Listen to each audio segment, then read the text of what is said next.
আমি দেখি দেখি দেখি দেখি নতুন বউয়ের মুখটা দেখি।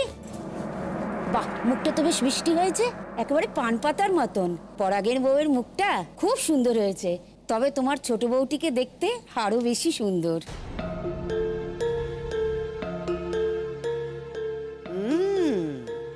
আমার ছোট বউয়ের সঙ্গে কারো তুলনাই হয়নি। ওকে অবশ্যই ছবিতে ফর্সাই দেখেছিল, এখন তো দেখছি। দেখুন কাকিমা, আমাকে তো দেখে শুনে সম্বন্ধ করেই নিয়ে এসেছে, তাই প্লিজ রং নিয়ে কথা বলবেন না।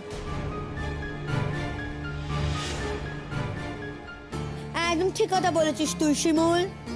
বেশি ফসা ফসা করছে, নিজের গায়ের রং যেন একেবারে দুধের মতো ফসা, গাদে যেন ঘি গড়িয়ে গড়িয়ে পড়ছে। তুই যখন বিয়ে হয়েছিলি তখন লোকে তোকে কালো বলেনি? তখন তো খারাপ লাগেনি বুঝি? হ্যাঁ, যে ওকে এরকম কালো কালো বলছিস, ওর খারাপ লাগে না? বুতল থামে তুই। না থামবো না। তুই ওকে কালো বলছিস কেন? কালো ফসা কারোর হাতে আছে নাকি? কেউ কি জন্মের আগে জানে যে সে ফসা হবে না কালো হবে?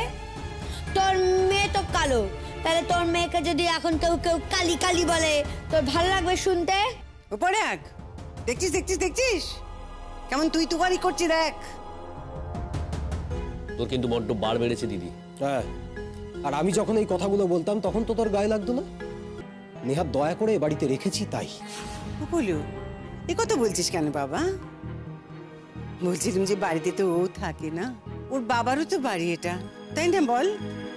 যাকে মাথা গরম করিস না। বলি ও ছোট বউকে বরণ করে তুলবি নাকি? বরণ তো করতেই চাইছি, যা কীর্তি শুরু হয়েছে। ওই মাটি খুঁড়লে কি টাকা বেরোয়? লোকের বাড়িতে গিয়ে 1000 টাকা দিয়ে এসেছে, তাই না? কত তার আবার বেশি টাকা দেবে কি রে? তাছাড়া তারা কি ভিখিরি নাকি, খেতে পায় না? জামাই টাকা দেবে, তারপরে তাদের। এবার কিন্তু আপনি অপমানজনক কথা বলছেন।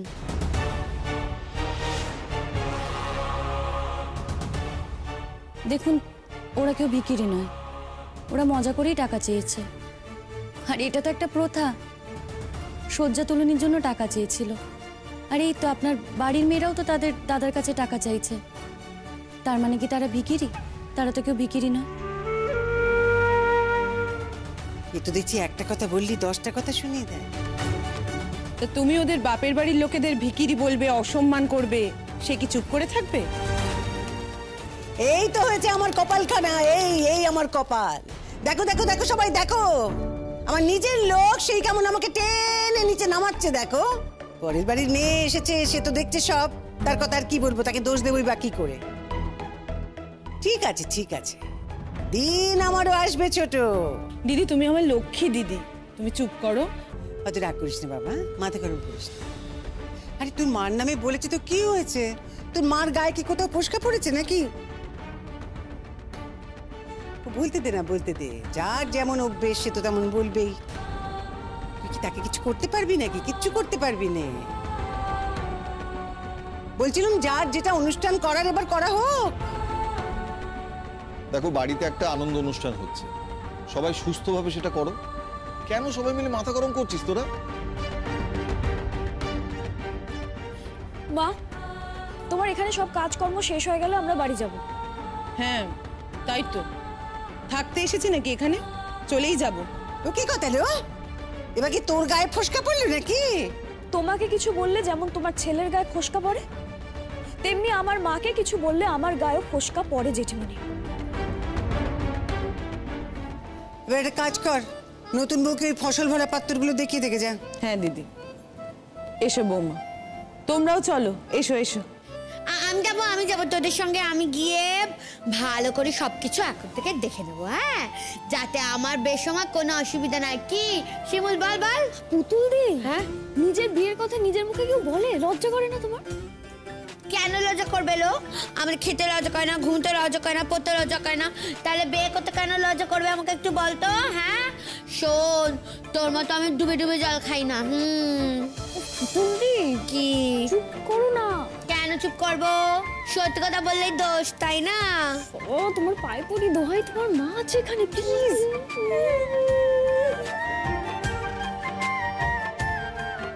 সত্যি আমাদের পুতুল রানীটা কিন্তু খুব দুষ্টু হয়েছে।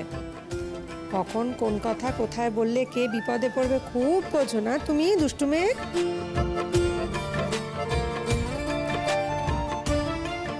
আমাদের পুতুল রানীর বুদ্ধি কম আছে নাকি? কে বলেছে বুদ্ধি কম আছে? কে বলেছে বুদ্ধি কম আমার? সেই কথাটাই কিন্তু তুমি ছেলে পক্ষকে ভালো করে বলে দাও বাপু। আমাকে দেখে সবাই বলে হাবা গোবা, কিন্তু আমি হাবা গোবা নয়, আমার যথেষ্ট বুদ্ধি আছে।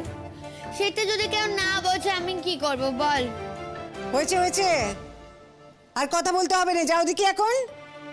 ও একেবারে কথার সাগরী, কথা পেলে আর কিচ্ছুটি ছাড়ে নেই।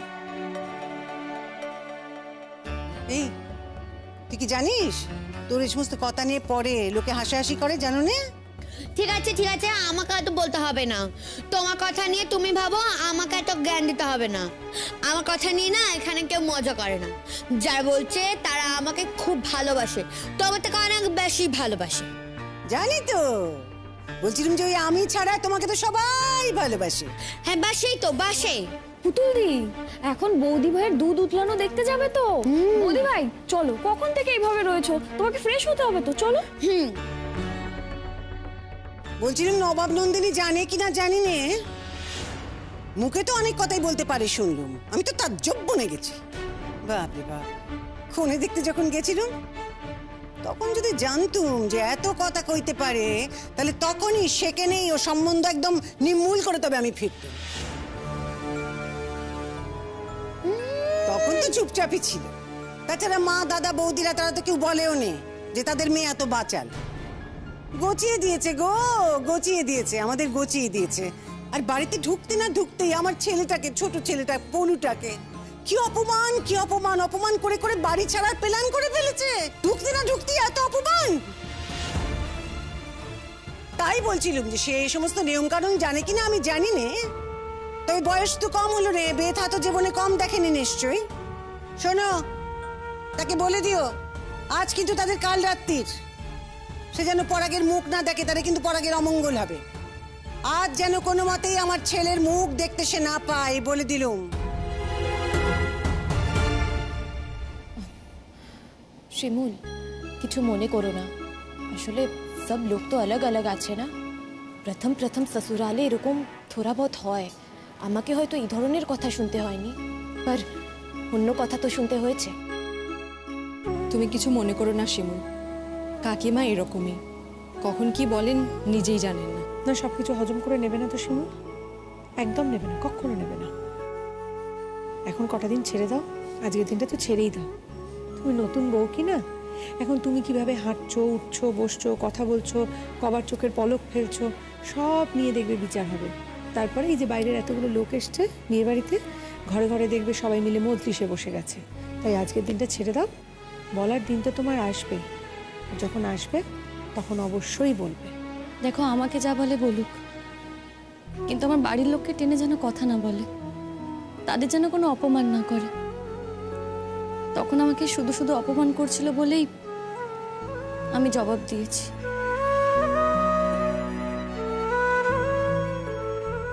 ওলো, তুই কাঁদিস কেন রে? এই বুড়ির কথায় তুই কাঁদিস? এই বুড়ির কথায় যদি তুই কাঁদতে বসিস না, তাহলে তোর 7 সমুদ্র 13 নদীর জল পেরিয়ে যাবে, কিন্তু তোর কান্না শেষ হবে না। কাঁদিস না বাপু, কাঁদিস না, বুঝলি? ওদিকে একটুখানি আগুন চোখে তাকা এরম এরম করে, দেখবে ও চুপ করে আছে। ও হলো শক্তের ভক্ত, নরমের জোর। দেখিস না আমার কথায় কেমন চুপ করে যায়, আমাকে ভয় পায়। চুপ করলি তুই নাকি দেব? যাকে যাক, বৌমা এসো, রান্নাঘরে এসো, আর সময় নষ্ট করো না।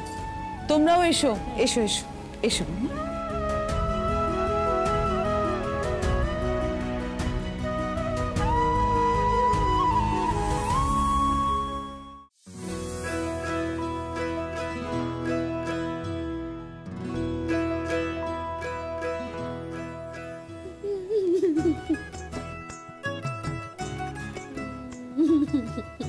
ওই হাসিস কেন বোকার মতন? ও কি কথা? বুঝি না বাবু, কখনো বোকার মতো হাসতে থাকে, কখনো আবার আবল তাবল বকতে থাকে। সাদে কি লোকে তোকে হাবলি বলে? হাবলি? হাবলি কি সাদে বলে? তুমি কি শুনি নতুন বউ বাড়িতে এসেছে, কোথায় একটা বড় পাত্রে সুন্দর করে দুধ দেবে, দুধটা উতলাবে, দেখতে ভালো লাগবে, সবাই ছবি তুলছে, তা না এইটুকু দুধ দিয়েছে। ওইটুকু ছবি তুললে লোকে কি বলবে? হ্যাঁ, শ্বশুর বাড়িতে একটুখানি মাত্র জিনিসপত্র দেয়, কি এমন দেওয়া ছিড়ি একেবারে দুধের সাগরে আমি ডুবে মরি। সত্যি দিদির না কোনো কাণ্ডজ্ঞান নেই। কোথাও একটু বেশি করে দুধ এনে একটা বড় পাত্রে দেবে তা না, ছোট্ট একটা চায়ের পাত্রে দুধ দিয়েছে এইটুকু। বলছিলাম কি ছোট, সবই যদি তুই বুঝতিস তাহলে তো হয়েই যেত। বড় পাত্রে না দে ছোট পাত্রে কেন দিয়েছি জানিস? দুধটা তাড়াতাড়ি উতলবে বলে। জেঠিমণি সত্যি দেখতে একদম ভালো লাগছে না। বাড়িতে কোথায় দুধ আছে বলো, আমি বড় পাত্রে বসিয়ে দিচ্ছি, একটু সময় লাগবে কিন্তু হয়ে যাবে। বলে আমার কি টাকা ঘরে ঘরে আছে নাকি? আর দুধ দুধ করতে কে আসবে? দুধ আছে মানে কি? হ্যাঁ, আমি কি ঘরে ঘরে দুধ এনে ঘরে রেখে দেবো নাকি?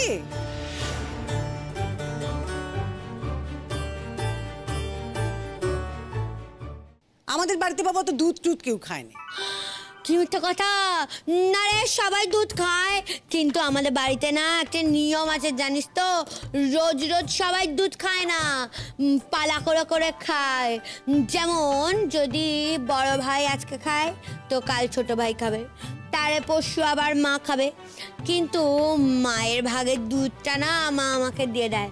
এই জন্য ছোট ভাই খুব বকাবকি করে বলে একটুখানি চুমুক দেয়, দিয়ে আবার আমায় দিয়ে দেয়। এইদিকে না আমার মাটা আমার পক্ষে, জানিস তো, আমায় খুব ভালোবাসে।